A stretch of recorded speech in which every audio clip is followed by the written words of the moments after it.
Hello అండి, నేను doctor busy fertility consultant 49 hospital Karimnagar. ఈరోజు మనం ఇర్రెగ్యులర్ మెన్సెస్ గురించి మాట్లాడుకుందాం.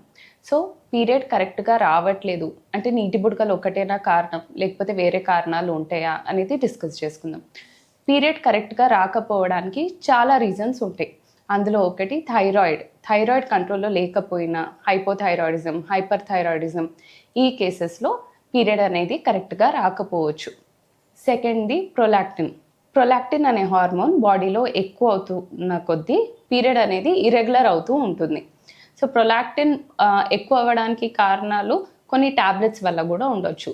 So in case prolactin is high medications ఏమైనా యూజ్ చేస్తున్నా అట్లా ఏమైనా ఉన్నా ఆ మెడికేషన్స్ చేంజ్ చేయడం, లేకపోతే ప్రొలాక్టిన్ తగ్గియడానికి మాత్రలు వాడడం వల్ల ప్రొలాక్టిన్ తగ్గిపోతుంది, పీరియడ్స్ అనేది రెగ్యులరైజ్ అయిపోతుంది. మూడోది హార్మోన్ డిస్రెగ్యులారిటీ.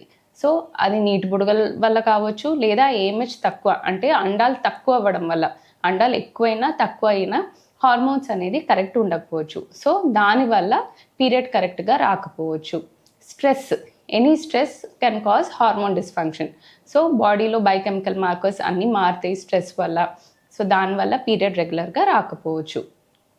నెక్స్ట్ చాలా ఎక్సర్సైజ్ చేయడం అంటే వెరీ హై ఎక్సర్సైజ్ అంటే వెరీ స్ట్రెన్యూస్ ఎక్సర్సైజ్ ఇట్లాంటివి చేయడం వల్ల కూడా పీరియడ్ కొంచెం మిస్ అవ్వడం అట్లాంటివి అవ్వచ్చు. పీరియడ్ రెగ్యులర్గా రాకపోవచ్చు. ఎండోక్రైన్ డిస్రప్టర్స్, ఈ మధ్య కొంచెం ప్లాస్టిక్స్, ఎన్విరాన్మెంటల్ టాక్సిన్స్ ఇవన్నీ వాడడం వల్ల, ప్లాస్టిక్లో థాలేట్స్, వీటికి మనం ఎక్కువ ఎక్స్పోజ్ అవ్వడం వల్ల వాటిని ఎండోక్రైన్ డిస్రప్టర్స్ అంటారు.